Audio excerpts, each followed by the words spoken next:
संसार के लोगों से बड़ा संबंध परमात्मा से आपका होना चाहिए।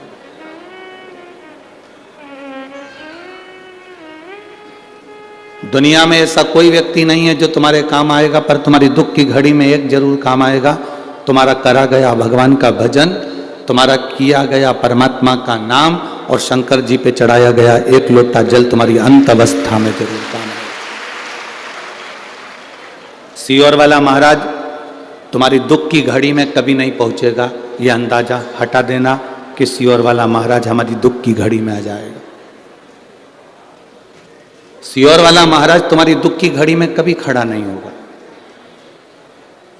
महाभारत का चरित्र उठाकर देखना, द्रौपदी का चीर खिंचा रहा है और द्रौपदी धृतराष्ट्र के सामने जाकर कहती है कि तुम मेरे काका ससुर हो।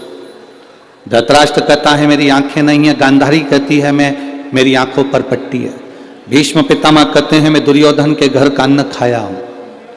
पति कहते हैं हमने हरा दिया तुझको। रोती रोती पति गुरु द्रोणाचार्य के सामने जाकर खड़ी होती है और कहती है कि मैंने आपसे गुरु दीक्षा ली है, आप मेरे गुरु हो। कोई नहीं बचा सकता, कम से कम गुरु तो बचा सकता है। गुरु द्रोणाचार्य ने कहा इस सभा में जितने बैठे हैं कोई तुझे बचाने वाला नहीं होगा। द्रौपदी मैं खुद इस सभा में बैठा हूं, मैं भी तुझे नहीं बचा सकता, पर द्रौपदी एक बात मेरी आज कानों में डाल कर रखना, मैं नहीं बचा पाऊंगा, गुरु नहीं बचा पाएगा, संसार का कोई व्यक्ति नहीं बचा पाएगा, सभा में बैठे हुए कोई तुझे नहीं बचा पाएंगे, पर गुरु ने कहा जो मैंने तेरे कानों में शब्द दिया था, मंत्र दिया था, उस मंत्र का जाप करना प्रारंभ कर, वो तुझे बचा कर ले जाए, वो तुझे बचा सकता है। और अंत समय प्रभु वचन दिया तो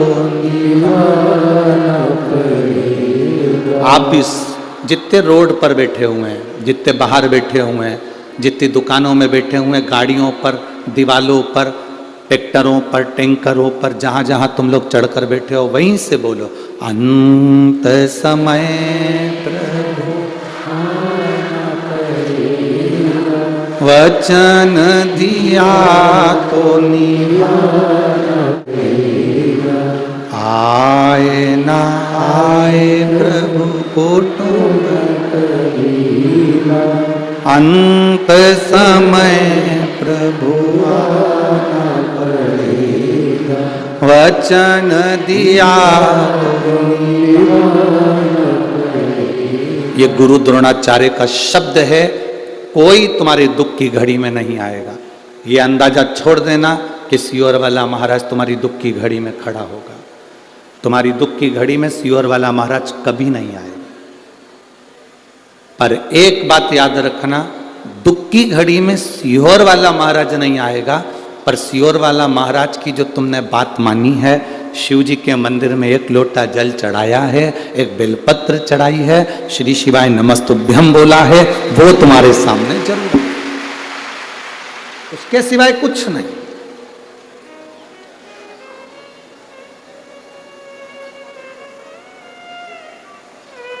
ये भ्रम है हमारा कि कोई हमारा साथ देगा, ये भ्रम है हमारा कि कोई हमारा साथ दे जाएगा। केवल वही आता है, केवल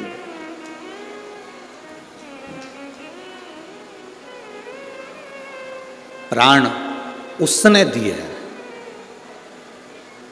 शरीर भले मां बाप ने दिया है, पर प्राण उसने दिया है। जिसने प्राण दिए हैं उस प्राण की रक्षा के लिए, शरीर की रक्षा नहीं, प्राण की रक्षा के लिए जिसने प्राण दिए हैं उस प्राणनाथ को पुकारोगे तो वो प्राण की रक्षा के लिए आपके नजदीक में आकर खड़ा जरूर होगा, वो आएगा।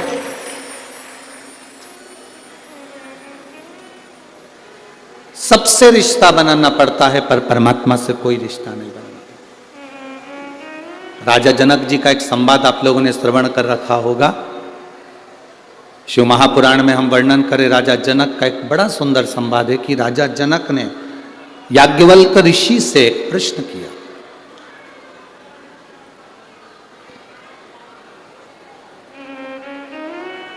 बहुत सावधानी से आज की कथा सुनना, क्योंकि विराम दिवस की कथा है। में से कोई निकल कर भी जाए तो उसके पांव पड़ लो। 2 घंटे की कथा, बैठ जाओ, हमें सुनने दो, हमें केवल सुनना है, कुछ नहीं चाहिए बाकी का। कथा का रसतत्व लेकर चलो। हम तो आपको ना लड्डू दे सकते हैं, ना पेड़ा दे सकते हैं, ना तुम्हारे लिए कोई गाड़ी लगा सकते हैं, ना घोड़ा लगा सकते हैं। हम तो केवल ये कथा बाँचने का बाबा की कृपा से बाँच रहे हैं। वो बचवा रहा है, हनुमान जी महाराज सुन रहे हैं, सरकार ने बुला लिया, महाराज जी ने, हनुमान जी ने महाराज जी को प्रेरणा दी, उन्होंने ये कथा करवाई। आज पूरा ददरवा धाम में ऐसा कोई घर नहीं जहाँ पब्लिक ना भरी पड़ी है, भक्त ना हो। पूरी रात से लगातार गाड़ियां भरा भरा कर आप लोग आ रहे हैं, पूरी रात हो गई है, पूरी रात।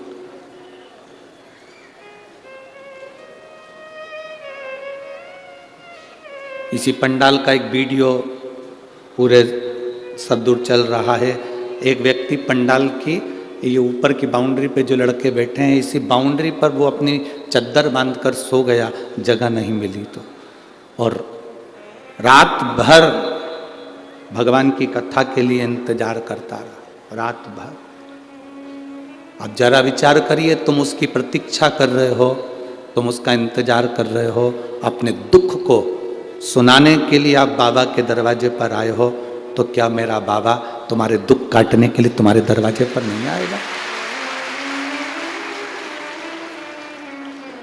राजा जनक जी ने याज्ञवल्क ऋषि से प्रश्न किया। याज्ञवल्क बाबा से प्रश्न राजा जनक जी ने कर दिया, मनुष्य किसकी रोशनी से देखता है? ये राजा जनक जी ने याज्ञवल्क बाबा से प्रश्न किया कि मनुष्य किसकी रोशनी से देखता है?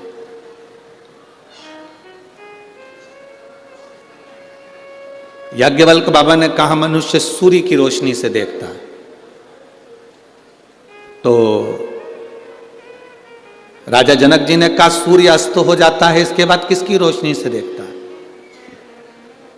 याज्ञवल्क बाबा ने कहा चंद्र की रोशनी से देखता है। चंद्र की रोशनी भी अगर बादलों में ढक गई, तारों में ढक गई, तो फिर किसकी रोशनी से देखता है? याज्ञवल्क बाबा ने कहा कि अगर कोई घने जंगल में चले गया, चंद्र भी ढक गया, तब वो श्रवण की रोशनी से देखता है। जैसे पूरे जंगल में अंधेरा ही अंधेरा छाया हो, तो कहीं से आवाज आती है तो व्यक्ति की दृष्टि वहां जाती है। कहीं किसी ने ताली बजाई अंधेरे में तो व्यक्ति की दृष्टि वहां जाती है। कुछ नहीं दिख रहा, तब किसी ने चुटकी बजा दी तो व्यक्ति की दृष्टि वहां चली गई। याज्ञवल्क बाबा ने पहले कहा मनुष्य सूर्य की रोशनी से देखता है, सूर्य अस्त हो जाए तो चंद्र की रोशनी से देखता है। चंद्र भी अगर डूब जाए तो श्रवण की रोशनी से देखता है। और अगर याज्ञवल्क बाबा से राजा जनक जी ने कहा मान लो कहीं श्रवण भी ना हो, सुनाई भी ना दे, तो फिर किसकी रोशनी से देखता है?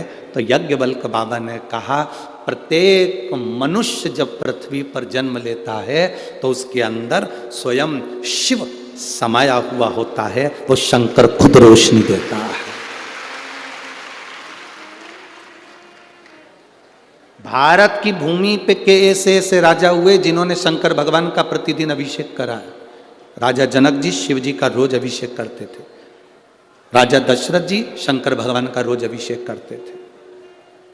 आप खुद रामचरितमानस को अपने घर पर जाकर पढ़ना। जब कैकेयी ने वर मांगा 14 वर्ष के लिए राम वन जाने लगे, तब दशरथ जी की आंख में आंसू थे। उन्होंने भगवान शंकर को याद किया था कि शंभु आप पधारो, मेरे दुख का निवारण करिए। रोज प्रतिदिन देवाधिदेव महादेव का अभिषेक जो करता है, हम आपसे ये नहीं कहते कि आप रोज दूध दही शहद घी लेकर मंदिर में जाओ। जो प्रतिदिन रोज शिव का अभिषेक करता है, अभिषेक का मतलब तो ये भी होता है कि दूध दही शहद ले जाने से अभिषेक की मूलता नहीं है। अभिषेक का मतलब ये भी है कि आप अपने घर से अगर 1 लोटा जल लेकर शंकर जी के मंदिर में पहुंचे हो तो वो भी अभिषेक से कम नहीं है। प्रतिदिन बाबा का अभिषेक है। वो प्रतिदिन बाबा का अभिषेक है। शिव के मंदिर तक जाना,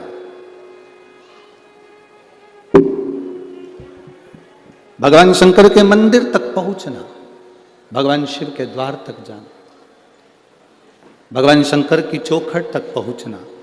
और यहां तक शिव महापुराण की कथा कहती है, मान लो, एक ध्यान लगाइए, मान लो अगर आप शिव के मंदिर तक लोटा लेकर जल लेकर नहीं भी पहुंचे, लोटा भर जल लेकर आप शंकर के मंदिर नहीं भी पहुंचे, मान लो शिव के मंदिर आप लोटा भर के जल लेकर नहीं पहुंचे, केवल शंकर के मंदिर के सामने से निकलकर उसको नमन करते हुए, नमन भी नहीं करा, शीश झुका लिया, शीश भी नहीं झुकाया, शिखर को देख लिया, शिखर भी ना देखा, उसके दरवाजे से मुस्कुरा कर चले गए, तो वो भी अभिषेक ही है, वो भी अभिषेक। परसों की कथा में अपने श्रवण करा था कि मछली आई, रावण जिस शिवलिंग की पूजन करता है, मछली पताल में उस शिवलिंग की फेरी लगाती रहती।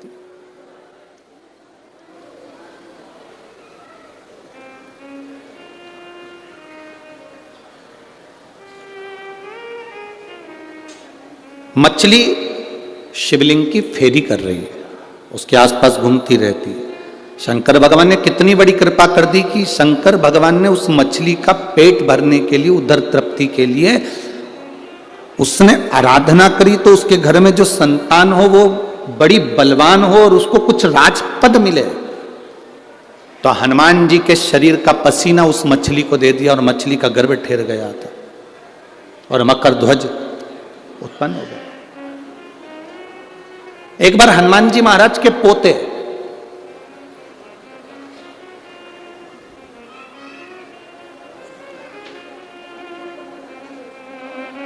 एक बार हनुमान जी महाराज के पोते, अब हनुमान जी महाराज के पोते मोरध्वज, मकर ध्वज का बेटा, हनुमान जी महाराज के पोते ने एक बार श्री हनुमान जी महाराज के सामने खड़े होकर एक प्रश्न कर दिया। और जितने बच्चे अपने माँ बाप प्रश्न नहीं करते, उससे ज्यादा प्रश्न अपने दादाजी से करते हैं। मोरध्वज के दादाजी हैं श्री हनुमान जी महाराज।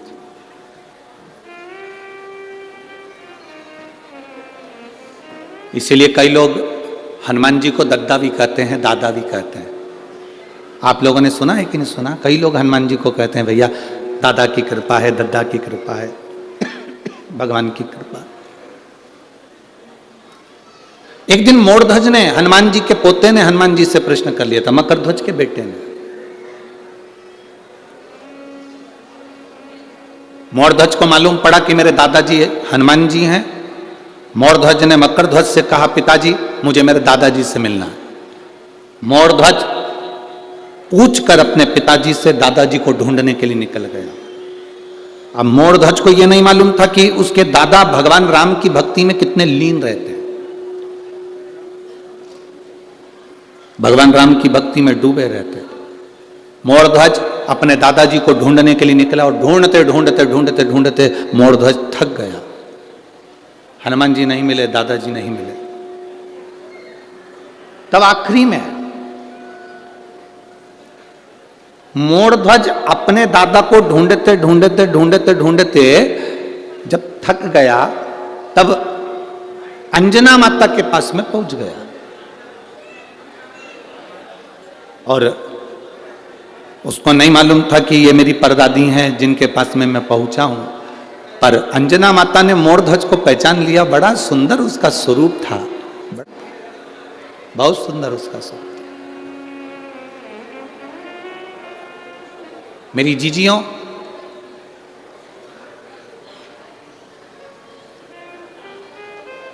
आज भी दूल्हा दुल्हन के सिर पे मोड़ बांधा जाता है। आपके इधर बांधते कि नहीं बांधते वो हमको नहीं मालूम, बांधते हैं इधर पर। वो दूल्हे के सिर पर भी बांधते हैं और दुल्हन के सिर पर भी बांधते।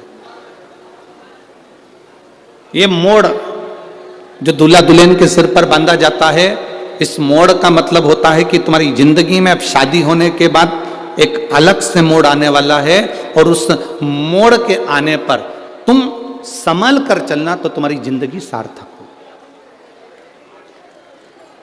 हमारे यहां मोड़ का विसर्जन भी बड़े अच्छे से करा जाता है। किसी कुएं में या खड्डे में मोड़ को नहीं डाला जाता, पवित्र नदी के अंदर मोड़ का विसर्जन किया जाता। हमको तो लगता है यहाँ के लोग, तो मुझे लगता है कि आपके नज़दीक की जो पवित्र नदी हो, आप लोग उसी में विसर्जन करते हैं। जैसे चंबल माता में ले जाकर विसर्जन कर देते होंगे, करते हैं आप लोग, जाते हो मोड़ विसर्जन करने के लिए। तो दूल्हा दुल्हन के सिर पर मोड़ बांधा जाता है, जो हमारी एक जिंदगी में भी अविरलता का मोड़ उत्पन्न कर देता है, सुख अनुभव करा देता है। और मोड़ का काम क्या है कि वो विजयता भी देता है। अब ध्वज का पुत्र मोरध्वज, मोरध्वज ने हनुमान जी को ढूंढना चाहा, नहीं मिले, ढूंढते ढूंढते ढूंढते ढूंढते मोरध्वज आखिरी में माता अंजना के पास पहुंच गए। पर दादी थी अंजना माता, पर दादी। पूछा, दादी मां, ए दादी मां, एलईडियां चालू करिए, एलईडियां चालू करिए, पीछे की एलईडियां चालू करिए। मां, ए दादी मां, दादी मां। तुरंत अंजना माता ने पूछा, क्या बात है, क्या होगा? मुझे श्री हनुमान जी महाराज मेरे दादाजी का दर्शन करना है। जैसे ही मोरध्वज के मुंह से सुना कि दादाजी का दर्शन करना है, तू दादा कैसे कह सकता है? कहा, मैं मकर ध्वज का बेटा हूं और मकर ध्वज के पिता हनुमान जी हैं। अंजना माता ने कहा, तो फिर तेरे पिताजी की माता मैं हूं, क्या चाहता है बोल? मुझे मेरे दादाजी का दर्शन करना है। शायद शिव महापुराण की कथा कहती है कि दुनिया की प्रत्येक दादी अपने बच्चे को श्रेष्ठ संस्कार देती है। ये अंजना माता ने अपने पोते को संस्कार दिए थे, पर पोते को संस्कार दिए थे, तो आज भी दादियां अपने अपने पोते को संस्कार देती है।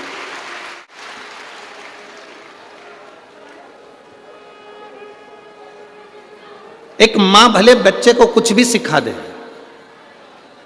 एक पिता भले अपने बच्चे को कुछ भी सिखा दे, पर जो घर की बुजुर्ग दादी होती है, जो घर की बूढ़ी मां होती है, वो बच्चे को श्रेष्ठ संस्कार देती है।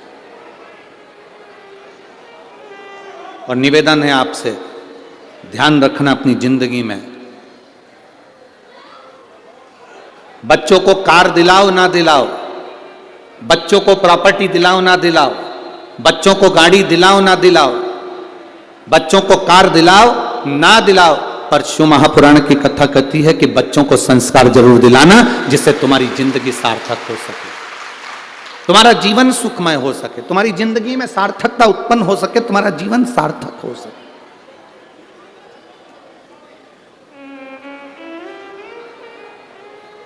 तुम्हारे जीवन में एक आनंद की अनुभूति हो सके, तुम्हारे जीवन में एक आनंद का प्रभाव अपने आप उत्पन्न हो सके। क्यों? ये धन, ये दौलत, ये संपदा, ये सत्ता, एलईडियां चालू करिए, एलईडियां, पीछे की एलईडियां चालू करिए। ये धन, ये संपदा, ये सत्ता, ये वैभव, ये सब तुम्हारा छूट जाना है। शंभु शंभु शंभु शंभु।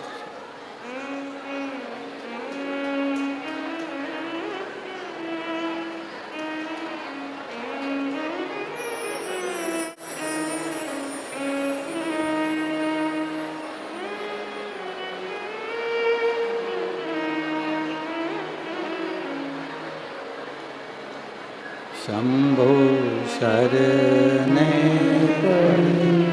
मांगू घड़ी रे दुख काटो, दया कर दर्शन ओ शंभो शरणे मांगू घड़ी रे दुख काटो। दया करीने दर्शन। तुम्हारी धन, तुम्हारी दौलत, तुम्हारी संपदा, तुम्हारी सत्ता, तुम्हारा वैभव, ये तुम्हारे काम आए ना आए, पर इतना जरूर ध्यान रखना, अपने बच्चों में जो तुम संस्कार दोगे वो संस्कार तुम्हारे मरते दम तक तुम्हारे काम आएंगे, ये निश्चित है। आखिरी तक चलने वाला वो संस्कार अपने बच्चों को दो, आखिरी तक चलने वाला, अंत तक।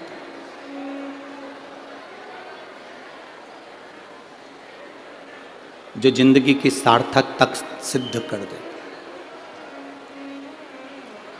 संसार में जन्मा हुआ प्रत्येक मनुष्य, संसार में जन्म लेने वाला प्रत्येक मानव, संसार में रहने वाला प्रत्येक मनुष्य, प्रत्येक मानव, भीतर जो परमात्मा समाहित है, भीतर जो शिव तत्व आपके समाहित है, उससे वो परमात्मा का दर्शन कर सकता है।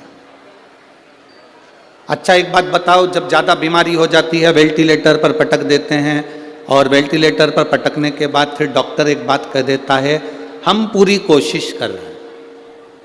बोलो री जी जी, सही बात है ना?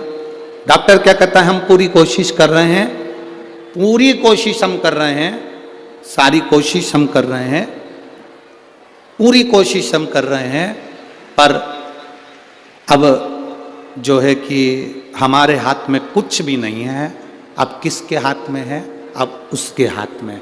मतलब डॉक्टर को भी मालूम है कि एक और डॉक्टर बैठा हुआ है, वो डॉक्टर जो बैठा है वो अलग से इलाज कर देता है, और कैसे इलाज करता है ये किसी को नहीं मालूम पड़ पाता, और वो निहाल कर देता। एक और बैठा,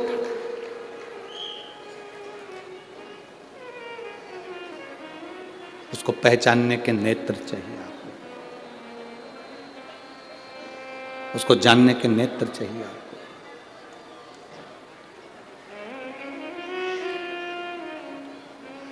और खाली ना जाता कोई दर से तुम्हारे, खाली ना जाता कोई दर से तुम्हारे, मैं भी खड़ा हूँ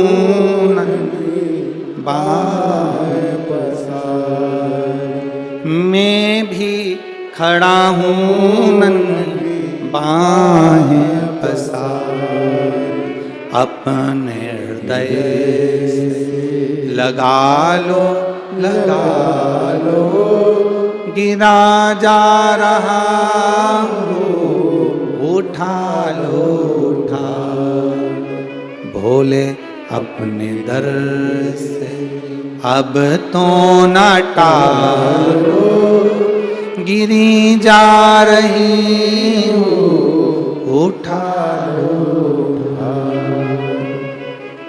जिस दिन हम जान गए, शिव तत्व को पहचान गए। देखो आज के जमाने में आदमी कायदे के व्यक्ति को अपने पास में नहीं रखता। जो तुमको कायदा बताए, जो तुमको सही ढंग बताए, जो तुम्हें सही तरह से जीना सिखाए, जो तुम्हें सही मार्ग बताए, जो तुम्हें सत्य मार्ग की ओर लेकर जाए, आज के जमाने के व्यक्ति को वो अच्छा नहीं लगता। आज के जमाने का व्यक्ति कायदे के व्यक्ति को साथ नहीं रखता, फायदे के व्यक्ति को साथ रखता। कौन से व्यक्ति को साथ रखता है?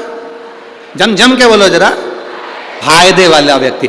किस व्यक्ति से हमको कितना फायदा मिल रहा है, इसने मेरे लिए क्या करा, मतलब मेरे लिए फायदेमंद है तो इसको रख लो, ये मेरा काम संभाल रहा है तो इसको रख लो, इसने ये काम करा तो इसको रख लो, इसने ये किया तो इसको रख लो। कायदे का व्यक्ति किसी को पसंद नहीं आता, फायदे का व्यक्ति सबको पसंद आता है। और वो फायदे का व्यक्ति एक दिन ऐसी चोट करके जाता है कि दूसरी बार तुम उसका मुंडा नहीं देखते।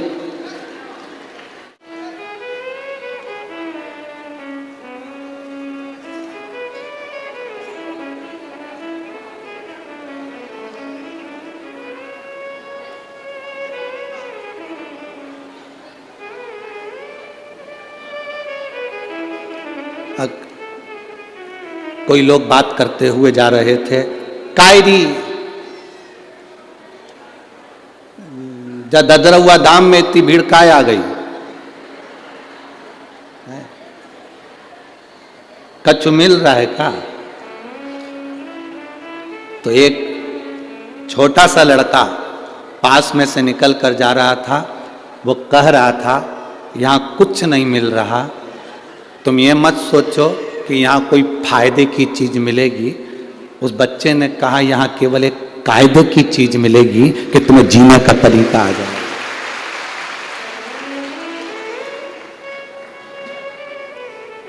तुम्हें जीने का तरीका।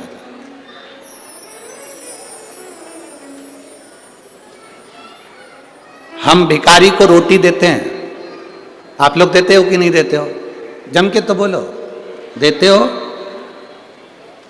ऐसा कोई, जितने लोग आस्था चैनल पर कथा सुन रहे हैं, जितने फेसबुक यूट्यूब पर कथा सुन रहे हैं और जितने लाखों की संख्या में इस प्रांगण के अंदर ददरुआ धाम में कथा सुन रहे हैं, आप सब भिखारी को रोटी देते हो, किसी को पैसा देते हो, किसी को रोटी देते हो। पर शिव महापुराण की कथा कहती है, शंकर जी की कथा कहती है, भिखारी को रोटी खिलाओ, मना नहीं है, भिखारी को रोटी दो, मना नहीं है।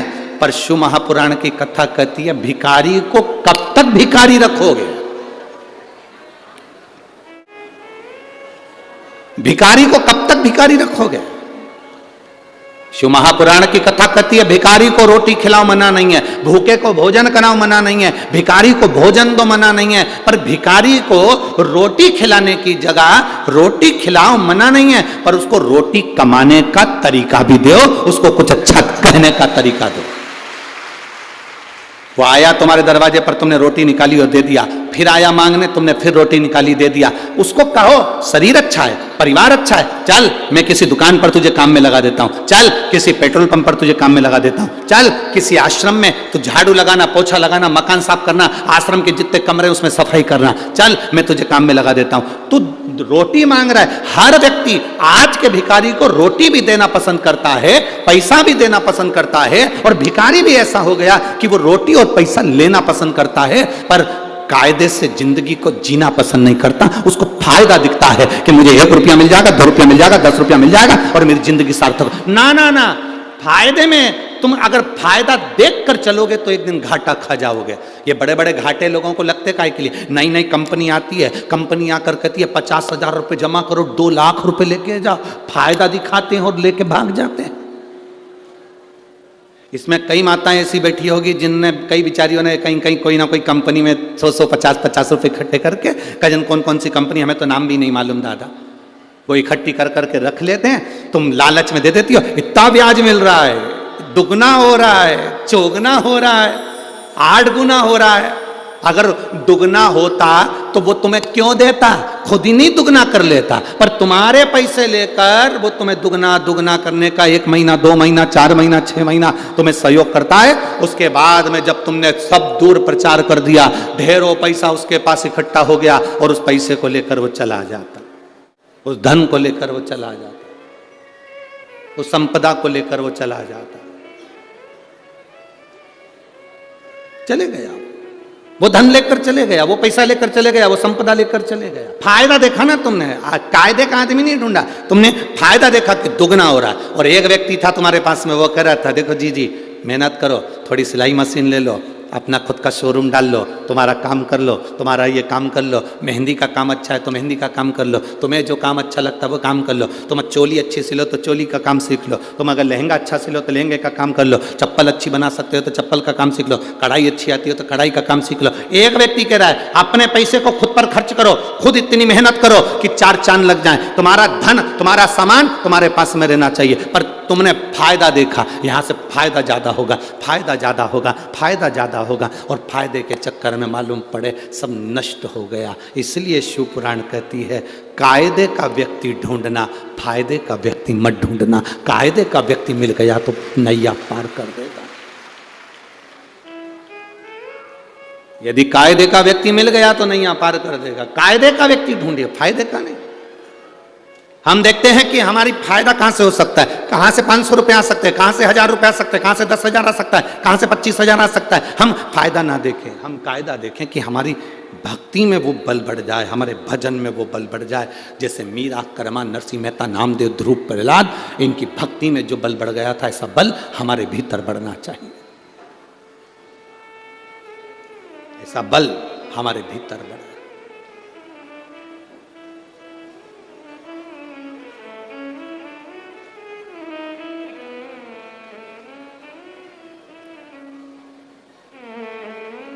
अब ढूंढो। पुराण की कथा कहती है, तारकासुर ने मृत्यु मांगी भगवान से, मृत्यु। और तारकासुर ने भगवान से मृत्यु मांगी तो मांगा ये कि मैं शंकर जी के पुत्र के द्वारा मरूं। थोड़ा इधर घुमा दो उसको। मृत्यु मांगी।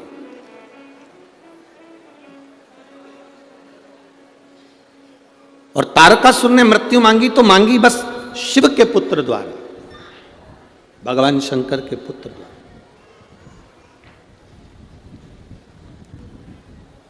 उन्होंने और मृत्यु मांगने का केवल एक साधन जो लिया वो भगवान शंकर के पुत्र। क्यों शंकर जी के पुत्र द्वारा? क्यों? असुर था, राक्षस था, अगर मौत मांगना ही थी तो कुछ और मांग लेता। शंकर जी के पुत्र को इसलिए मांग रहा है क्योंकि शंकर जी को वो स्नेह करता है, शिव की भक्ति में डूबता है। सरल है शंकर, अड़भंगे हैं शंकर, सहज है शंकर, एकदम सिंपल, एकदम सिंपल, एकदम सरल। मांगा, और मांगा तो क्या मांगा कि मुझे शंकर भगवान का पुत्र मारे, मुझे शिव का पुत्र मारे। क्यों? क्योंकि वो चाहता था भगवान शंकर की शादी हो जाए, शादी हो जाएगी तो बच्चे होंगे ना, विवाह हो जाए उनके और शादी होगी, बच्चा होगा। वो चाहता है मेरे मरने से पहले मेरे बाबा देवादिदेव महादेव का जो परिवार है वो पूर्ण बैठे। अगर आज शंकर भगवान के शिवालय में, शिव मंदिर के अंदर पार्वती जी बैठी हुई दिखती हैं, शिवालय के अंदर कार्तिकेय बैठे हुए दिखते हैं, शिवालय के अंदर गणेश जी बैठे हुए दिखते हैं, शिवालय के अंदर शंकर भगवान बैठे हुए दिखते हैं, शिवालय के अंदर नंदी बैठा हुआ दिखता है, तो यह विश्वास मानकर चलना इनको बिठाने वाला कोई दूसरा नहीं था, तारकासुर था। अगर वो नहीं मांगता तो कार्तिकेय नहीं आते, वो नहीं मांगता तो गणेश जी नहीं आते, वो नहीं मांगता तो पार्वती जी के साथ शिव जी का विवाह नहीं होता। उसने मांगा इसलिए पार्वती के साथ शिव जी का विवाह हुआ। उन्होंने मांगा इसलिए विवाह संपन्न हुआ, इसलिए विवाह संपन्न हुआ। उन्होंने मांगा इसलिए वो मिला है। वो मांगते नहीं तो ये कार्तिकेय आता भी नहीं, ये गणेश जी आते भी नहीं।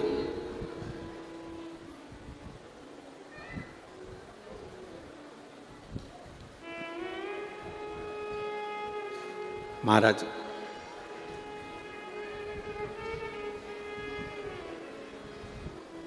तारकासुर के प्राण चले गए।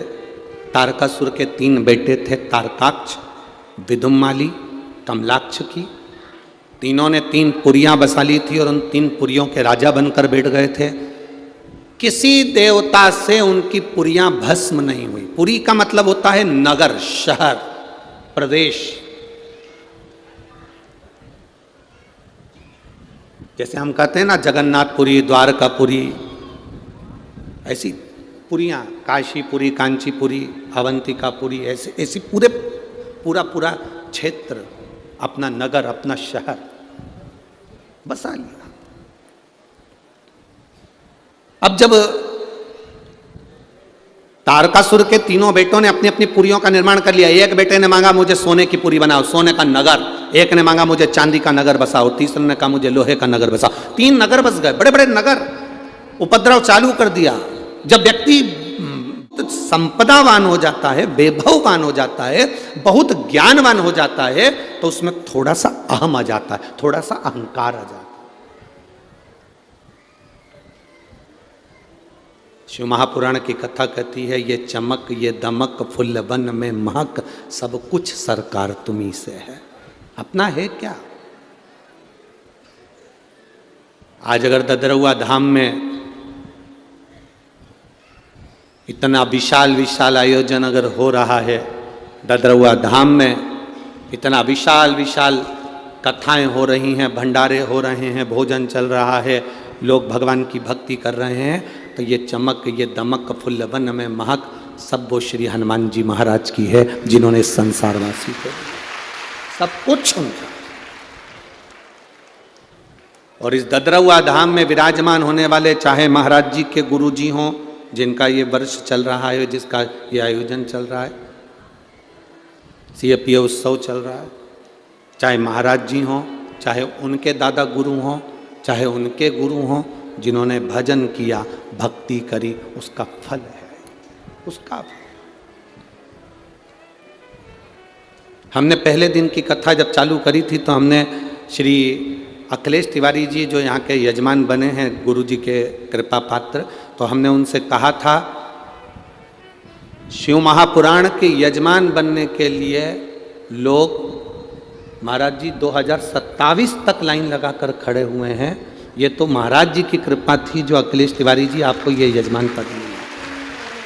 ये गुरु की कृपा हुई तो मिल गया, गुरु की कृपा।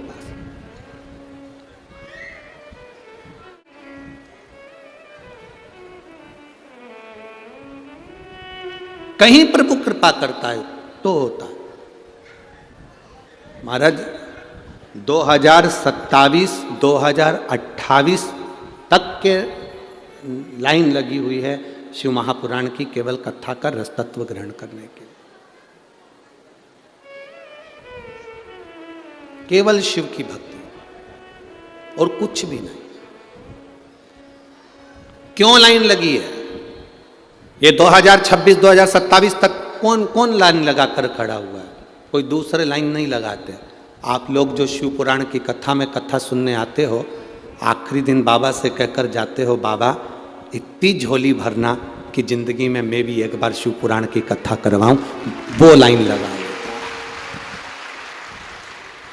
यहां जितने कथा सुनने के लिए आए और जितने आस्था चैनल पर कथा सुन रहे हो, फेसबुक यूट्यूब पर कथा सुन रहे हो, कथा के विराम के दिन पंडाल में बैठकर तुम जो कहकर जाते हो, बाबा वो देता है, उसमें कमी नहीं रखता, वो देता है। आप दिल से कहकर जाते हो, इसलिए तो 2027 तक कथा की लाइन लगी हुई है। कहकर अब लोगों ने 2027 की तो जब तक बाबा मेरे को देगा, ये मेरा विश्वास करता है, कथा दीजिए आप मुझे, मेरा बाबा मुझे 2026 में देगा, मुझे 2027 में देगा, ये विश्वास दृढ़ हुआ है। मैं आपसे भी कहकर जाऊंगा, इस व्यासपीठ के माध्यम से, ददरउआ धाम सरकार के माध्यम से कहकर जाऊंगा, बाबा से कहकर जाना, बाबा इतना देना कि मैं भी अपनी जिंदगी में एक बार यजमान बनूं और शिव महापुराण की कथा करवाऊं। ये तुम कृपा करो, और तेरी कृपा बिना न हिले एक भी अणु, लेते हैं श्वास तेरी कृपा से। बखान क्या करूं मैं राखों के ढेर का, चपटी भभूत में है खजाना कुबेर का। हे गंगाधार मुक्ति द्वार ओंकार तू, भोले ओंकार तू, आयो शरण तिहार शंभु तार तार तू। आप जितना उसका भजन करोगे वो आपके सामने, वो आपके सम्मुख में।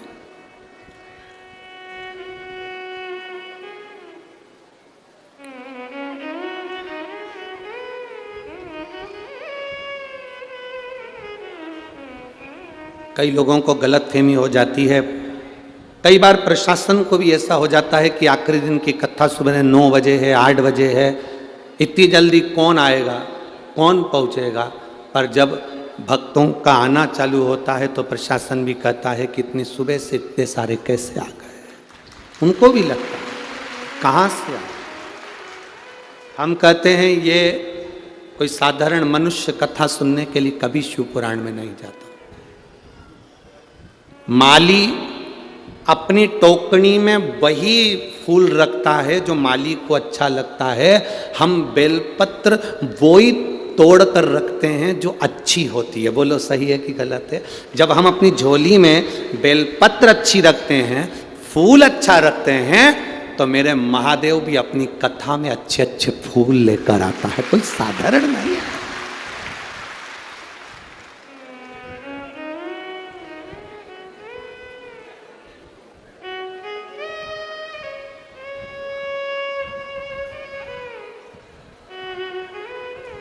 तुम सब श्रेष्ठ हो जो मेरे शिव ने अपने करीब में रखा है, मेरे शंकर अपने पास रखे। तारकासुर के 3 बेटों ने 3 पुरियां बनाई, 3 पुरी का राज्य स्थापित करा। धन आ गया, वैभव आ गया, सत्ता आ गई। तो बहुत सारा धन आने पर, बहुत सारा धन आने पर, बहुत सारी सत्ता आने पर क्रोध करा, अपशब्द कहा, ताने दिए, लोगों को मारना पीटना चालू कर दिया। बहुत अपशब्द, बहुत ताने, बहुत आड़ा तड़ा। मैं इस भिंड जिले की ददरुआ क्षेत्र में जितनी पुलिस बल लगी है और जितने यहाँ के collector, SP, SSP, DSP, commissioner, TI, constable जितने भी लगे हैं, मैं इनको बहुत बहुत धन्यवाद देता हूँ। आप लोगों ने ये 5 दिन की कथा इतनी सुंदर संभाली। 5 दिन की कथा इतनी सुंदर संभाली कि किसी व्यक्ति से कोई अपशब्द नहीं, कोई आड़ी टेढ़ी बात नहीं, कोई ताना नहीं, कोई विवाद नहीं, कोई फालतू बात। और अपने दिल पर हाथ रखकर देखना, आप और कथाओं का स्मरण करना। उस कथा में आपको टेंशन रह सकता है, बहुत चिंता रह सकती है, दिन भर खड़े रहना पड़ सकता हो, पर शंकर की कथा में कोई चिंता करने की जरूरत नहीं पड़ती। अलमस्त होकर जहां जगह मिले आप भी कथा सुन सकते, आप भी कथा सुनो। हम प्रशासनिक अधिकारियों से भी कहते हैं कि आपको खड़े रहने की ज्यादा जरूरत नहीं, आप तो कथा का लाभ ले लो। ड्यूटी हो रही है अपनी जगह पर, सब चलता है, पर भगवान की यह कथा बार बार नहीं मिलती। और बहुत अच्छे से संभाला आपने। शिव के रूप में हमने कई बार कहा है, प्रशासनिक अधिकारी चाहे पुलिस में हो, वो भी एक शंकर का स्वरूप है, और डॉक्टर है वो भी शंकर का एक स्वरूप है, जो कहीं ना कहीं आकर संभाल लेता है। वो संभाल अच्छे से कार्य संभाल।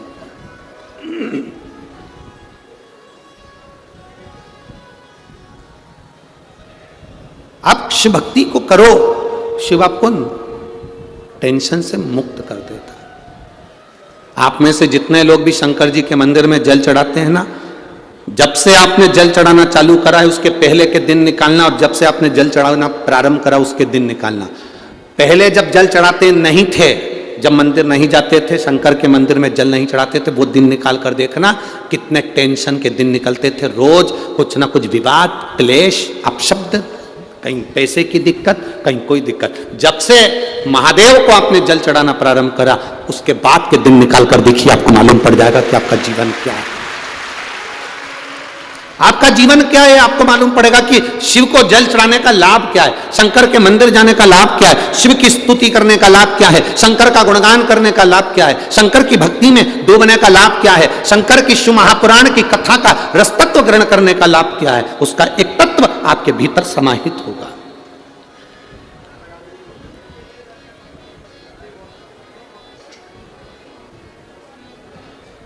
महाराज तारकासुर के 3 पुत्र अहम में डूब गए, अहंकार में, अभिमत्ता में, अहम में समाहित हो गए। अहंकार से परे हो जाओ, बिल्कुल छोड़ दो अहंकार। जितना अहम छोड़ सकते उतना छोड़ दो। अहम क्या है?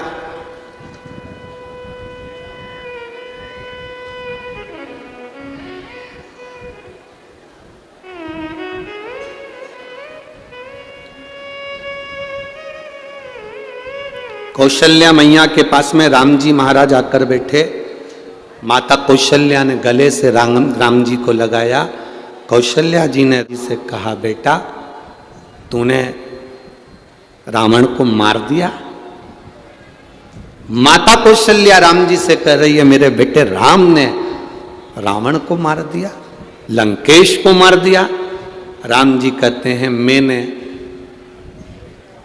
रावण को नहीं मारा, मां मैंने रावण को नहीं मारा।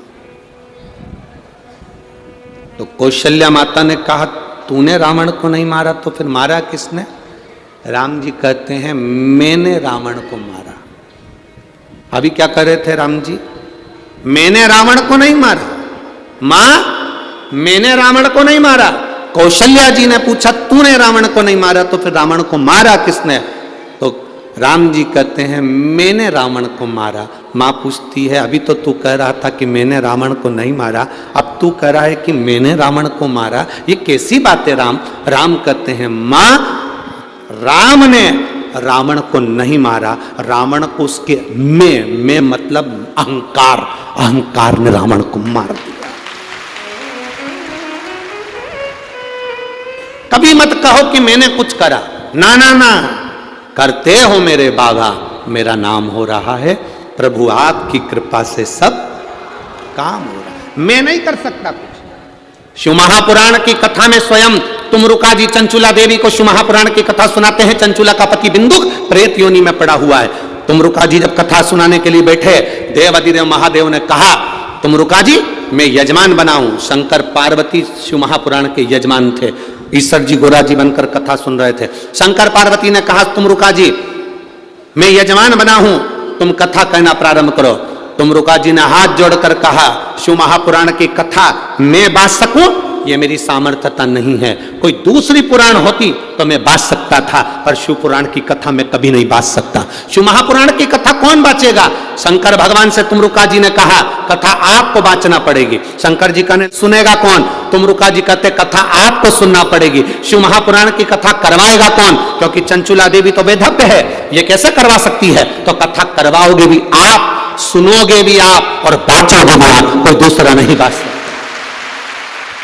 शिव महापुराण की कथा बांचने वाला भी शंकर है, सुनने वाला भी शंकर है और कराने वाला भी शंकर है, उसके सिवा कोई नहीं करा सकता।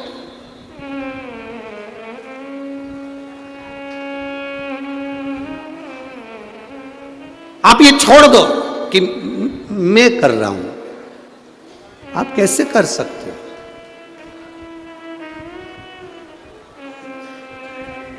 कई माताएं बड़े गुस्से में कह देती है वो तो मैं जिंदा हूं ना इसलिए सब काम हो रहा है, जिस दिन मर गई ना आटे दाल का भाव मालूम पड़ जाएगा।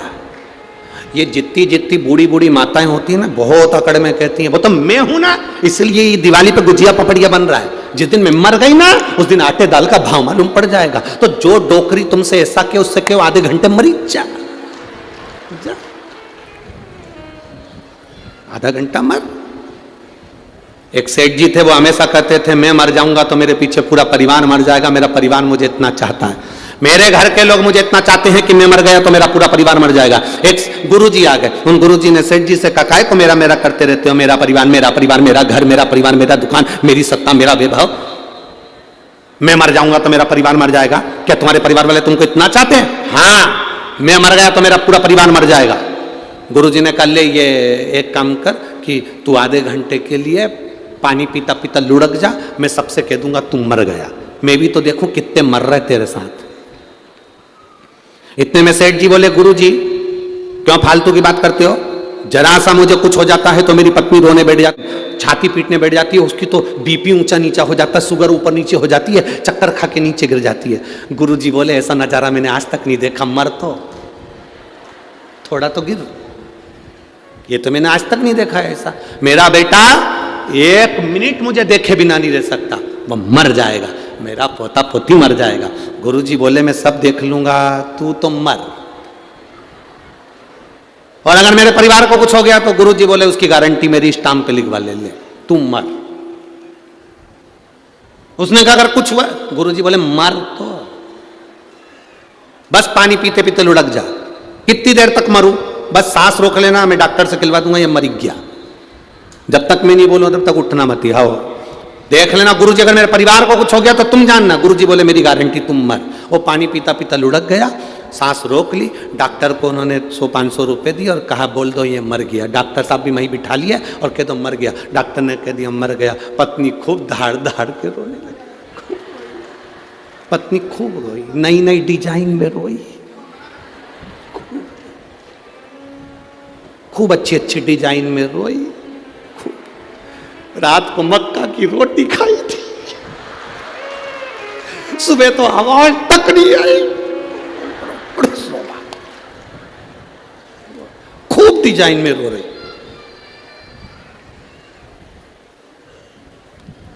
गुरुजी ने पूछा सेठानी क्या हुआ? सेठानी बोले मेरा पति चले गया, बताकर भी नहीं गया, मेरे से बात भी नहीं करी।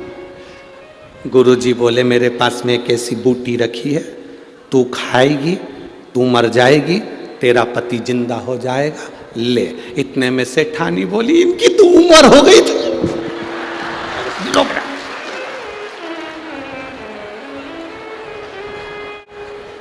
इनकी तो उम्र हो गई थी। इतने में सेठ जी उठने वाले थे। कल तो कह रही थी तुम जवान दिखते हो, क्या कह उम्र हो गई। इतने में गुरुजी ने चिमटा खोल दिया, पड़े रहे चुपचाप। बेटा रो रहा था, तू क्यों रो रहा है? पिताजी चले गए, ये भी नहीं बताया कि किससे कितना लेना था। बाप के जाने का गम नहीं है, लेनदारी का पहले हो गया, लेन देन क्या होगा। पिताजी चले गए, बताया नहीं। इतने में गुरुजी ने बोला ले बूटी तू खा ले, तू खाएगा तेरा बाप जिंदा हो जाएगा। इतने में रोते रोते बोले पापा तो कह रहे थे अब दुकान तुझे ही संभालना। छोटा सा पोता रो रहा था, तू क्यों रो रहा है? मेरे दादा चले गए। तो तू क्यों रो रहा है? अब मुझे कुरकुरा कौन दिलाएगा, टॉफी कौन लाए? तो तू क्यों रो रहा है? ले बूटी तू खा, तू मर जाएगा, तेरा दादा जिंदा हो जाएगा। इतने में छोटा सा बच्चा गुरुजी के कंधे पर हाथ डालकर बोला गुरुजी तुम्हारे कोई आगे ना तुम्हारे कोई पीछे, तुम भी खा लो। और गुरुजी को खवा रहा है। अरे वाह वारी दुनिया, मतलब की दुनिया में किसी कौन किसका है संसार में? कोई किसी का नहीं। हमको लगता है ये मेरे, अरे भगवान राम से कौशल्या माता ने कहा तूने रावण को मारा, राम जी कहते मैंने नहीं मारा। रावण को मैंने मारा, रावण को मैंने मारा। भगवान का कहने का मतलब है राम रावण को नहीं मारे। रावण के अंदर जो अहंकार था, रावण के भीतर जो अभिमत्ता थी, रावण के भीतर जो मैं था, हर कभी चिल्ला चिल्ला के कहता फिरता था मैं लंकेश, मैं लंकेश, मैं लंकेश। ऐसे कई लोग होते हैं तुरंत अपना परिचय दे देते, तुम मुझे जानते नहीं हो, मेरे पास ये पद है, मेरे पास ये प्रतिष्ठा है। किसी सतगुरु के पास जाना, जिसको धन की जरूरत है उसके पास जाओ तो अपनी प्रतिष्ठा बताओ, अपना नाम बताओ, अपनी सत्ता बताओ, अपनी कुर्सी बताओ। पर जिसको तुम्हारे धन की जरूरत नहीं, सत्ता की जरूरत नहीं, उसके पास जाकर अगर मिलना तो कभी मत कहना कि तुम्हारे पास में कौन सी सत्ता है, कौन सा वैभव है। वहां जाकर कहना कि बस कथा सुनने आया हूं, बहुत सुना था महादेव की कथा का लाभ, इसलिए उसके चरणों में बैठकर श्रवण करने आया हूं। मेरी कौन कुर्सी, कौन पद, कौन सत्ता, हमें मतलब नहीं। तुम कथा सुनने के लिए आए हो, बाबा की कथा सुनने के लिए बैठो, भोलेनाथ जी की दृष्टि तुम पर पड़ जाए उस कथा को सुनते सुनते, तो जब वो चोर को कुबेर बना सकता है तो तुम्हें भी राज सिंहासन पर बिठा सकता है। ये उसके ऊपर निर्भर।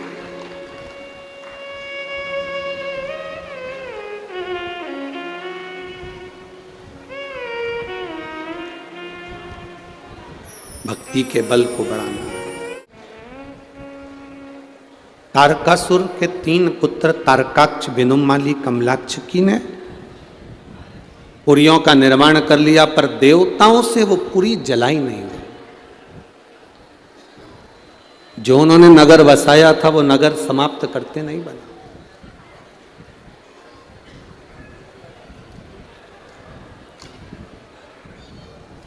और तीनों बड़े चतुर भी थे। तारकाक्ष, विदुमाली, कमलाक्ष की बड़े चतुर थे। भगवान शंकर की आराधना करना, पूजन करना, साधना करना। उनको मालूम है कि ये भगवान शिव केवल अकेले हैं जो हमारी पुरियों को नष्ट कर सकते हैं, हमारे नगर को नष्ट कर सकते हैं। अपना घर, अपना परिवार, अपना कुल, अपना क्षेत्र नष्ट कब होता है? जब प्रेशर को, जब हम देव अधिदेव महादेव की निंदा कर रहे हो या अपशब्द कर रहे हो। हमने कल भी एक कथा में आपको कहा था कि सब कुछ करना पर शिव की निंदा ना करना और शिव की निंदा ना सुनना, ना करना ना सुनना।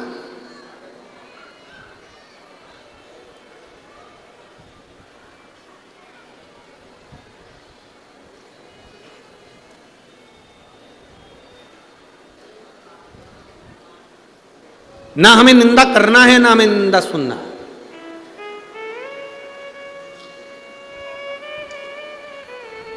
एक माँ ने एक पत्र लिखा, देखो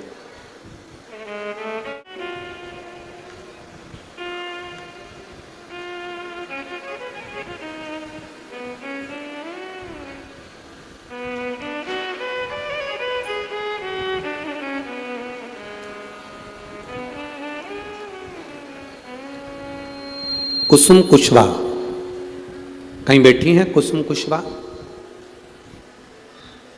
कुसुम कुशवाहा कहीं बैठी हो तो हाथ हिला सकती है। अगर कहीं बैठी हो, कुसुम कुशवाहा ग्वालियर मध्य प्रदेश से हैं। बाबा मैं कुसुम कुशवाहा ग्वालियर मध्य प्रदेश से हूं। मेरी छोटी बहन के यहाँ बहुत सालों के बाद बच्चा हुआ। 7 महीने का गर्भ ठहर गया। 7 महीने का गर्भ था। 27/11/2023 अभी कुछ ही दिन पहले 27 तारीख को, आपकी कथा यहाँ 28 तारीख से प्रारंभ हो रही थी। 27 तारीख को मेरी बहन को दर्द उठा। बहुत सालों के बाद बाबा की कृपा से तो बच्चा ठहरा और 7वां महीना उसका चल रहा था। रात को 2 बजे एकदम से उसके पेट में दर्द हुआ। उसे सभी प्राइवेट अस्पताल में लेकर गए। उसकी हालत सही नहीं थी। इस कारण हम थक हार कर एक सरकारी हॉस्पिटल में, क्योंकि प्राइवेट हॉस्पिटल वाले उसको झेल नहीं रहे थे, सरकारी हॉस्पिटल में लेकर गए। फिर हमने सरकारी हॉस्पिटल कब्जा में उसको भर्ती कराया। वहाँ जब डॉक्टरों ने उसकी जांच करी तो पता चला कि उसके बच्चादानी फट गई है और जल्दी से ऑपरेशन करके 7 महीने का बच्चा ही गर्भ से बाहर निकालना पड़ेगा। डॉक्टरों ने उसका इलाज प्रारंभ कर दिया। उसकी बच्चादानी को निकालना पड़ा। बड़ी मुश्किल से गर्भ ठहरा था और बच्चादानी भी बाहर निकाली गई और एक बच्चे ने, लड़के ने जन्म लिया 7 महीने का। पर गुरुजी उस बच्चे की हालत 7वें महीने में बहुत खराब। माँ और बेटे दोनों को वेंटिलेटर पर डाल दिया गया। बच्चे और बहन की अच्छी सेहत के लिए मैंने मेरे परिवार वालों से कहा कि 28 तारीख को ददरुआ धाम में शिव महापुराण की कथा होने जा रही है, तो मैं कथा में जाऊंगी और पंडाल में बैठकर बाबा से विनती करूंगी कि मेरी बहन का बच्चा अच्छा रहे, क्योंकि बड़े सालों के बाद हुआ है और तो भी 7वें महीने में हो गया। गुरुदेव, हम कथा सुनने के लिए पंडाल में आ गए। बाबा को विनती कर कर कथा पूर्ण कर कर जब जाने लगे तो फोन पर खबर आई कि जो बच्चा था, जो वेंटिलेटर पर पड़ा हुआ था 7 महीने का, वो मर गया, उसके प्राण छूट गए। जैसे ही मुझे ऐसी खबर लगी, मेरे साथ में मेरी पड़ोसन आई थी। उसने कहा तू क्या हो गया, तू रोने बैठ गई? कहने लगे मैं कथा सुनने आई थी और उसके बाद भी बहन के बच्चे के लिए मैंने मांगा था कि इतने साल के बाद बच्चा हुआ है तो कम से कम जिंदा रहे, पर वो 7 महीने का बच्चा मर गया। हॉस्पिटल में भर्ती है वो, मेरी बहन भी और बच्चा भी चले गए। अब करूं तो करूं क्या? उसने कहा कि अपन कथा सुनकर जा रहे हैं। सियोर वाला महाराज कहता है कि खाली कोई नहीं जाता, तो तुझे खाली कैसे भेज सकता है? अपन यहीं पर थोड़ी सी खेत की मिट्टी उठा लेते हैं, उस मिट्टी का ढेला बना लेते हैं, श्री शिवाय नमस्तुभ्यम कहकर कुएं में से पानी की बाल्टी भरकर शंकर जी को चढ़ा देते हैं। खेत की मिट्टी उठाई, रोड पे से खेत की मिट्टी उठाकर उसकी पूजन करी, बाल्टी भरकर जल चढ़ाया, श्री शिवाय नमस्तुभ्यम का जाप करा। आधे घंटे बाद खबर आई कि बच्चे की सांस चलना प्रारंभ हो गई। गुरुदेव, अब बच्चा और जच्चा दोनों ठीक हैं। मैं बाबा को नमन करती हूं। श्री शिवाय नमस्ते। शिव तत्व ओघड़ी है शंकर, शिव ओघड़ी है। उसकी भक्ति का जो बल है वो साधारण नहीं। खाली कैसे जाए। एक माँ ने अपना पत्र लिखा, उस पत्र में माँ ने लिखा कि मेरे पति को, नाम है मेरा उमा देवी, पति श्री रविंद्र कुमार विश्वकर्मा, निवासी मुल्ला बघोरा उरई, जिला जालौन, उत्तर प्रदेश। मोबाइल नंबर ये है। कहीं बैठी हैं, हाथ हिला सकती हैं, अगर कहीं बैठी हो तो अपना हाथ हिला सकती हैं। मेरा नाम उमा देवी, पति श्री रविंद्र कुमार विश्वकर्मा, निवासी मुल्ला बघोरा उरई, जिला जालौन, उत्तर प्रदेश। मोबाइल नंबर ये है। कहीं बैठी हो तो हाथ हिला सकती हैं। आप लोग पत्र साथ में पढ़ सकते हैं टीवी पर, एलईडी पर। उरई, जिला जालौन, उत्तर प्रदेश हूँ। मेरा मोबाइल नंबर ये है। गुरुजी, मेरा जीवन कष्टों से भरा हुआ था। मैंने अपने जीवन में कई कष्ट झेले। पति की आय बहुत ज़्यादा नहीं थी, 6,000-7,000 रुपये महीना वो कमाते थे।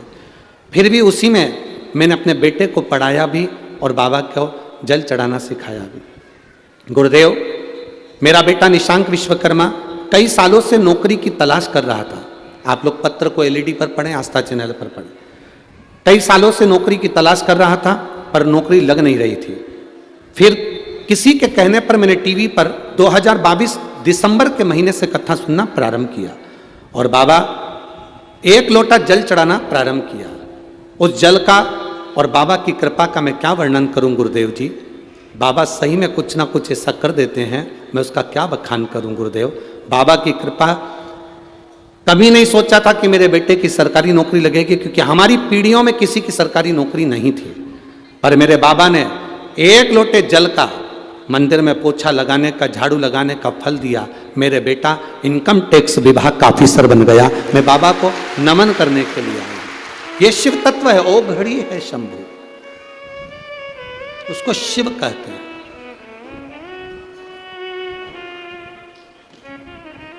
मेरे भोले तेरा सहारा है, मेरी नैया का तू किनारा, मेरी नैया का तू किनारा। आप जिस विश्वास से, कोई प्रपंच से नहीं, कोई ढोंग से नहीं, कोई दिखावे से नहीं, आप अपने विश्वास से शंकर की भक्ति करिए, शिव की आराधना करिए।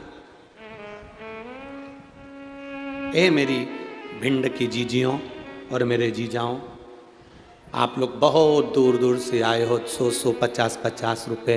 कई माताएं तो ऐसी गरीबड़ी आई होंगी जिनके पास आने जाने का भी इतना धन नहीं होगा, इतना पैसा नहीं होगा।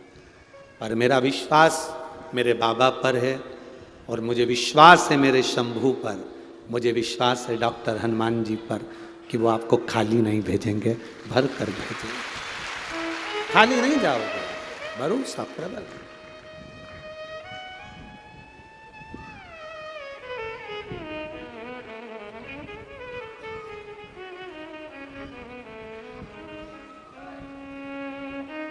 महाराज, तारकासुर के तीनों बेटों ने जान लिया शिव की भक्ति करेंगे तो हमारी ये द्वार, हमारी जो पुरियां हैं वो टूटेंगी नहीं, जलेंगी नहीं, भस्म नहीं होंगी।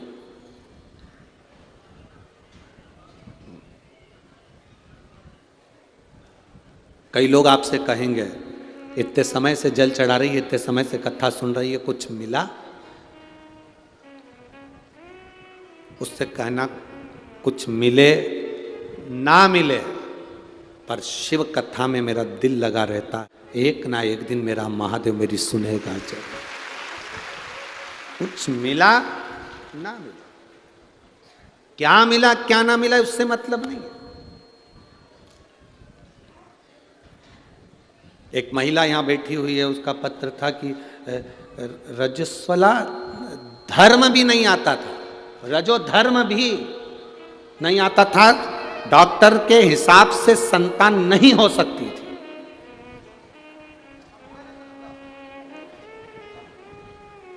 डॉक्टर के हिसाब से संतान नहीं हो सकती। नाश्ते की प्लेट भेजी पर नाश्ता नहीं भेजा है।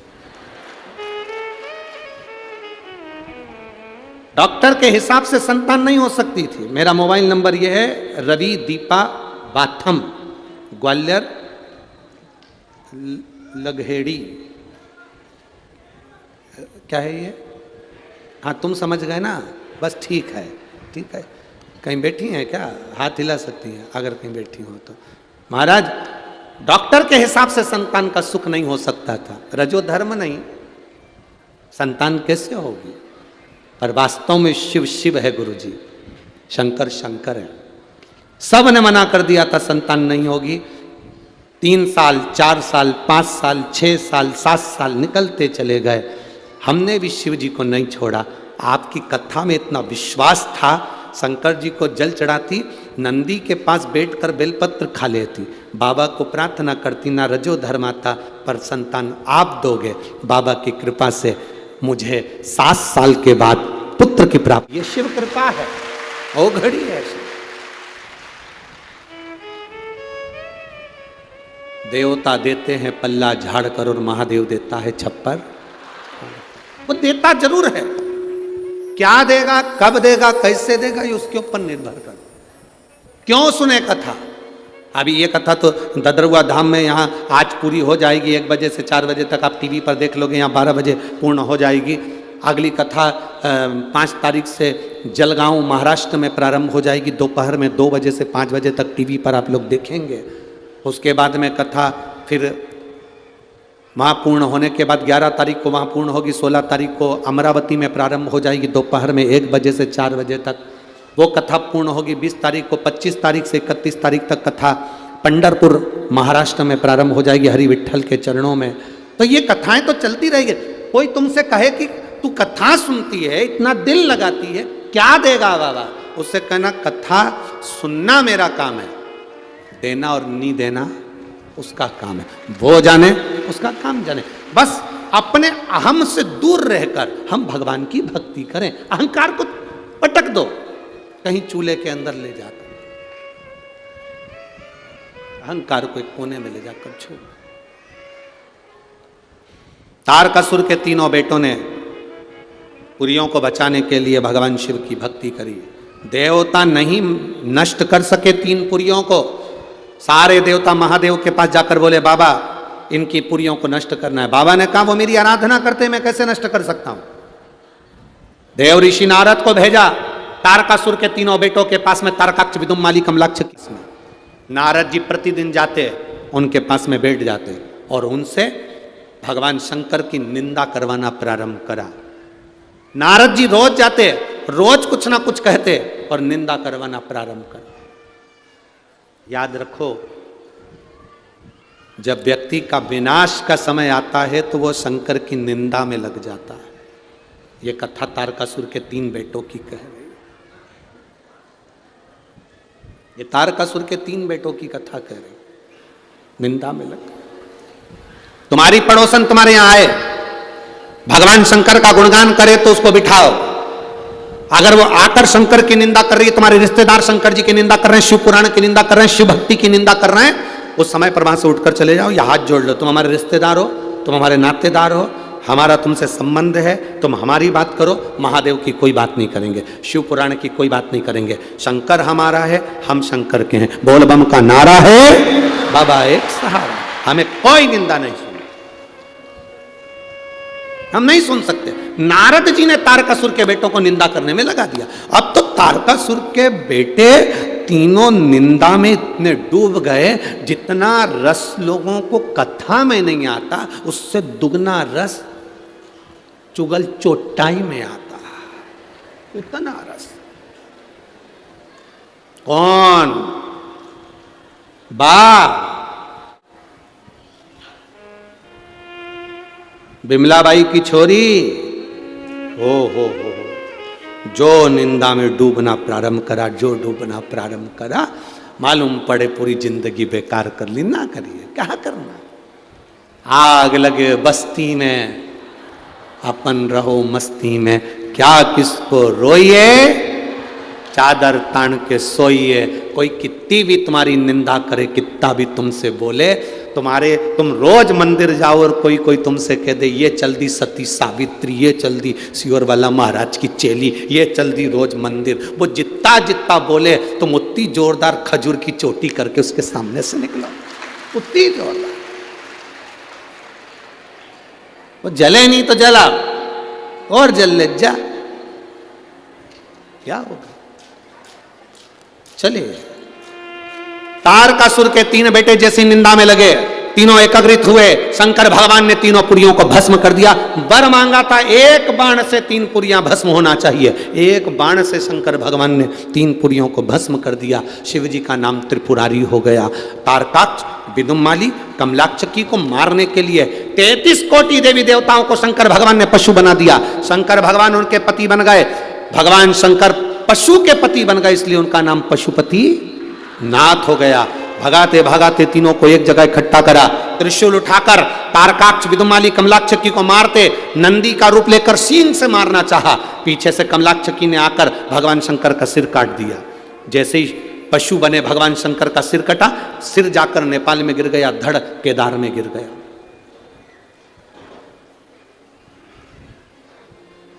धड़ नीचे गिरा, गिरते से शंकर भगवान ने अपना असली स्वरूप लिया, त्रिशूल उठाकर तारकाक्ष, विदुमाली और कमलाक्षकी तीनों का संहार कर दिया। चारों आवाज आ गई, बोल पशुपतिनाथ भगवान की। एक शिव महापुराण में पाशुपत्य अस्त्र की कथा है और एक शिव महापुराण में पशुपति व्रत की कथा। जो असर पाशुपत्य अस्त्र करता है, अगर दिल से किसी ने पशुपति व्रत करा है तो जो असर पाशुपत्य अस्त्र करता है, जो पशुपत अस्त्र राम जी के पास था, कृष्ण भगवान के पास था, वो पाशुपत्य अस्त्र जो असर करता है वही की वही असर पशुपतिनाथ का व्रत करता है। जो करता है उसको मिलता है, पशुपतिनाथ के व्रत का वो फल मिलता है।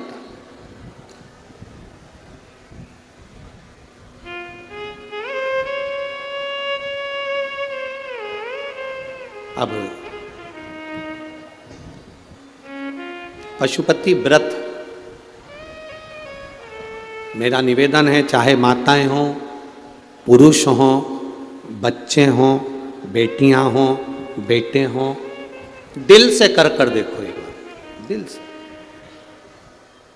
उस व्रत का फल क्या है? एक लड़के को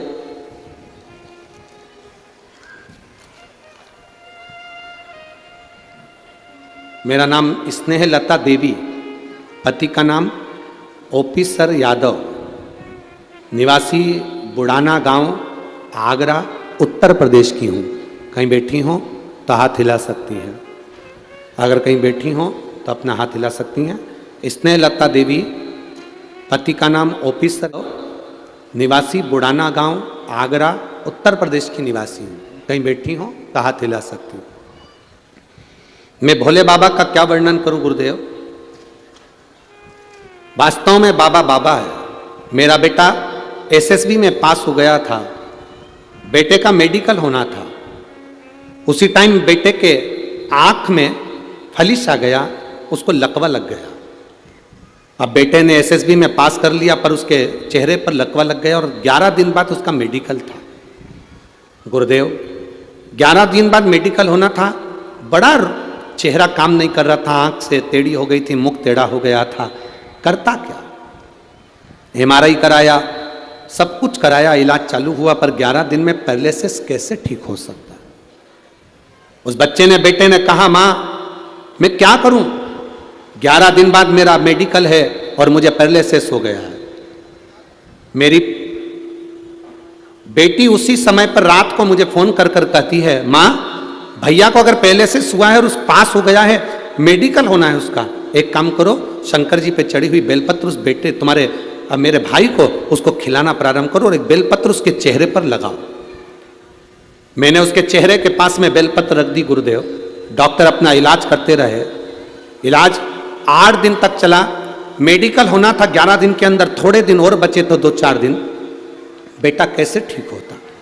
पर बाबा की कृपा क्या होती है गुरुदेव, 9 सालों से मेरा बेटा तैयारी कर रहा था। बाबा की कृपा का मैं क्या गुणगान करूं गुरुदेव। पहले तो मेरे बेटे ने कहा, माँ पशुपति व्रत से कुछ होता है क्या। मैंने शंकर की बेलपत्र उठाकर संकल्प लिया, मैं तेरा पशुपति व्रत चालू कर रही हूँ, मेरा बेटे का मेडिकल पास कर देना, उसका मुंह टेढ़ा हो गया है, तू संभाल लेना। दुनिया का पहला केस होगा गुरुदेव, जो लकवा 11 दिन में ठीक हो सकता है, ये दुनिया का पहला केस है गुरुदेव। एक बेलपत्र के खाने से और शिव जी के चढ़े हुए जल को मुंह पर लगाने से 11 दिन के बाद मेरा बेटा मेडिकल कराने गया तो मेडिकल में पास हो गया, उसका चेहरा भी सही हो गया। ये दुनिया का पहला पत्र। शिव तत्व ओघड़ी है शंभु शंकर। मेरा बेटा जिसको कहता था माँ इससे कुछ नहीं होता, अब मेरा बेटा खुद पशुपति नाथ का व्रत कर रहा है। मेरा बेटा स्वयं पशुपति व्रत क्या है ये दुनिया के लोग जब समझेंगे। आज के ज़माने में तो पशुपति व्रत को लोग समझते नहीं हैं। उन्होंने कह दिया सियोर वाले महाराज का बनाया हुआ व्रत है। लोग सोचते हैं कि सियोर वाले महाराज का बनाया हुआ है, पर उनसे निवेदन करेंगे पहले शिव महापुराण में एक बार पशुपति व्रत और पशुपति अस्त्र को पढ़ो। पशुपति व्रत को भी पढ़ो, पाशुपत्य अस्त्र को भी पढ़ो।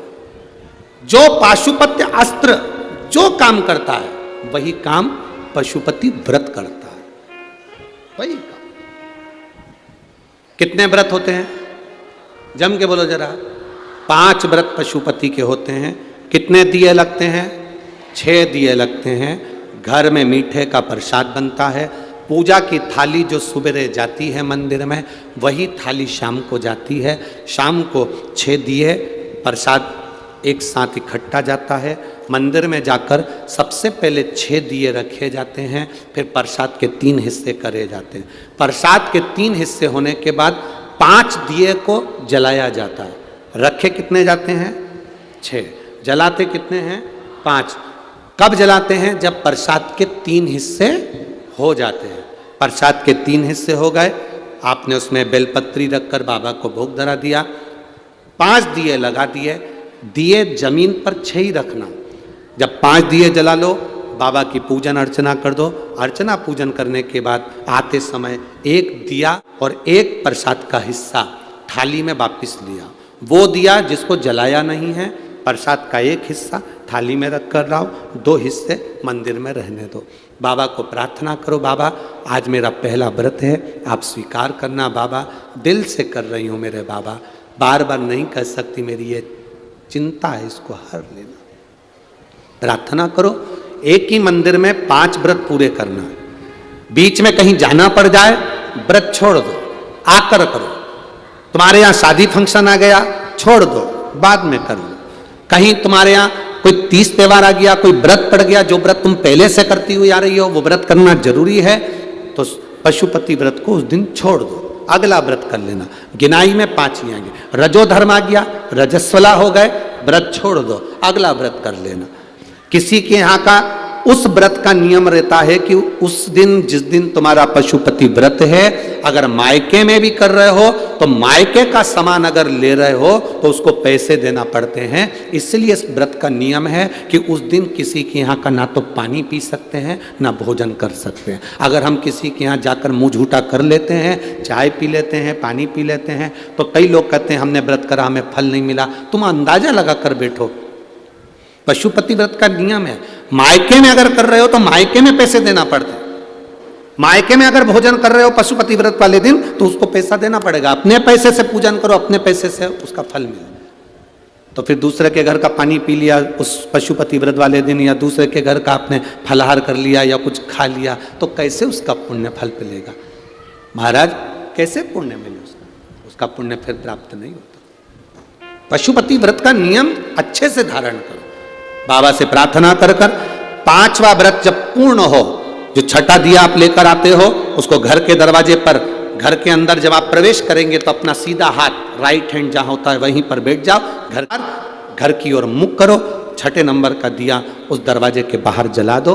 बाबा से प्रार्थना करो, बाबा मेरा उद्धार करो, कार्य सफल करो। घर के अंदर प्रवेश कर जाओ।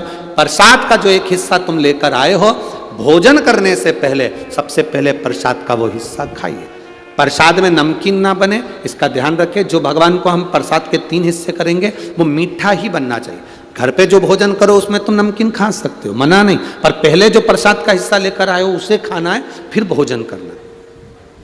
5वां व्रत जब हो, उस 5वें व्रत में एक श्रीफल भेंट बाबा को समर्पित करो। 108 फूल, पंखड़ी, चावल, मूंग, जो तुम बाबा को 108 दे सकते हो। 108 का मतलब क्या होता है?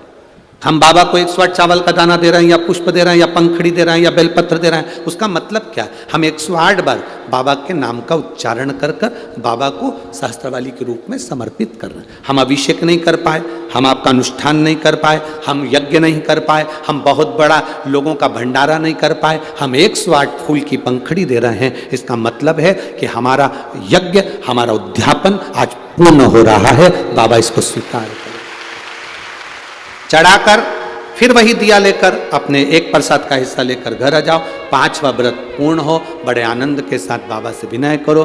3-4 महीना थोड़ा रुक कर इंतजार करो। मेरा बाबा अगर तुमने दिल से व्रत करा है तो खाली नहीं छोड़ता, वो देता जरूर है। पशुपति व्रत पाशुपत्य अस्त्र के बराबर हो जाता।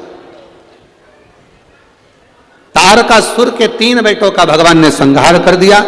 भगवान शिव का नाम पशुपति नाथ पड़ गया। बोल पशुपतिनाथ भगवान की। समय आया, भगवान सुंदर आनंद से देवता राक्षसों ने मिलकर मंथन करा। उस मंथन में सबसे पहले गौ माता निकली।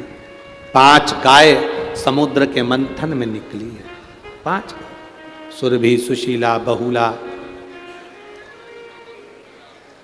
ये सब 5 गाय मंथन के समय निकलती हैं।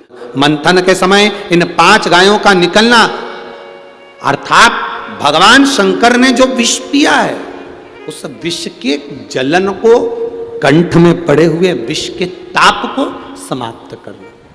विष की जलन,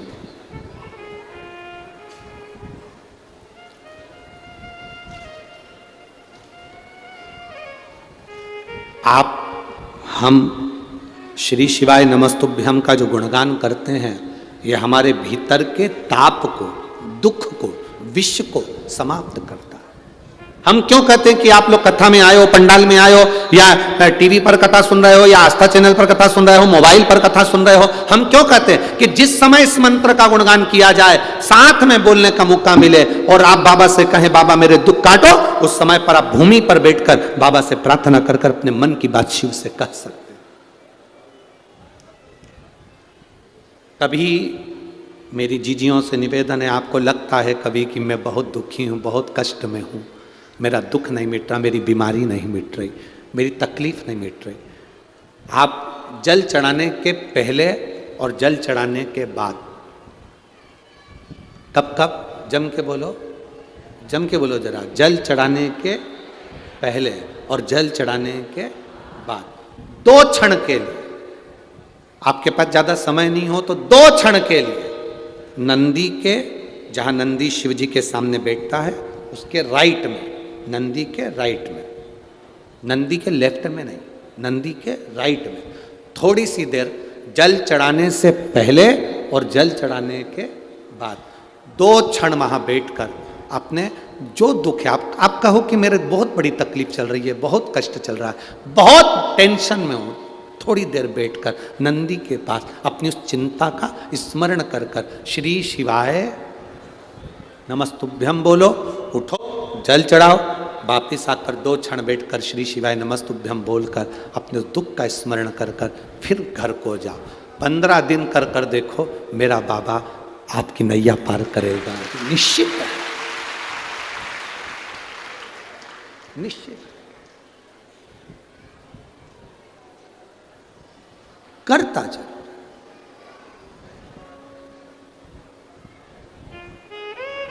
वो कहे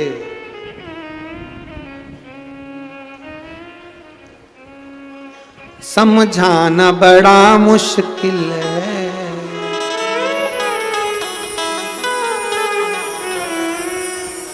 आखिर वो दर्द सच्चा दरबार लगा है, ये भोले की महफिल है, सच्चा दरबार लगा है। ये भोले की महफिल। नैनों को डमरू वाले का, नैनों को काशी वाले का, नैनों को डमरू वाले का दीदार चाहिए। वो काशी रहने वाला भोलानाथ चाहिए। वो काशी रहने वाला भोलानाथ चाहिए। ददरौआ धाम में हो रही कथा का 5वें दिन का आखिरी भजन, विराम का भजन। इसके बाद जो स्तुति करोगे वो बाबा से दिल से मांगने के लिए, भाव से, दोनों हाथों से।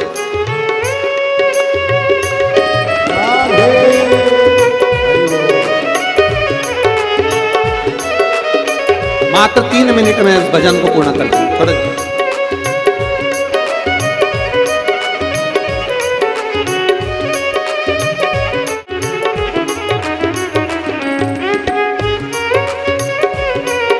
पीछे वाले भी दोनों हाथों से, जितने रोड पर खड़े हैं दोनों हाथों से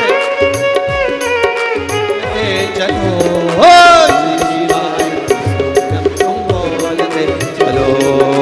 श्री शिवाय नमस्तुभ्यं तुम बोलो, श्री शिवाय नमस्तुभ्यं तुम बोलते चलो।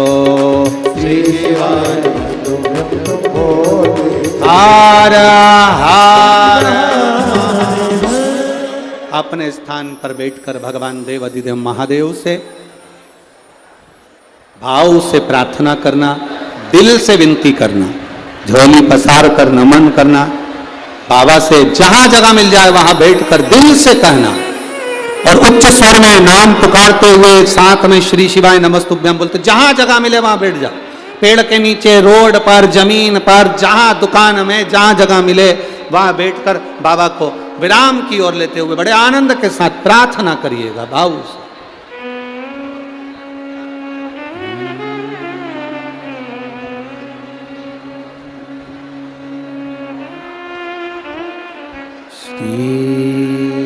शिवाय नमस्तुभ्यं, श्री शिवाय नमस्तुभ्यं, श्री शिवाय नमस्तुभ्यं, श्री शिवाय नमस्तुभ्यं, श्री शिवाय नमस्तुभ्यं। भोला सब दुख काटो, ओ भोला सब दुख काटो, शिव शंकर हूँ तेरी माला, भोले बाबा जपूं तेरी माला, भोला सब दुख काटो हमारा, ओ भोला सब दुख काटो हमारा। वेश है मंगलकारी, वेश है मंगलकारी, शमशान वासिया, शमशान वासिया, ओ भोला सब दुख काटो हमारा, ओ भोला सब दुख काटो हमारा। भगवान शिव की कथा करें। तुमरुका जी चंचुला देवी को 12 ज्योतिर्लिंग का स्मरण करा रहे। प्रथम सोमनाथ जी का वर्णन करा, चंद्र को काया के रोग से मुक्त करा। मल्लिकार्जुन जी का वर्णन करा, कार्तिकेय जी रूठ गए थे उनको कर लाए श्री शैलम के रूप में, मल्लिकार्जुन के रूप में विराजमान। दूषण नाम के राक्षस का संहार करा महाकाल बनकर। विंध्य पर्वत का उद्धार करा ओमकारेश्वर बनकर, नर नारायण का उद्धार करा केदार बनकर,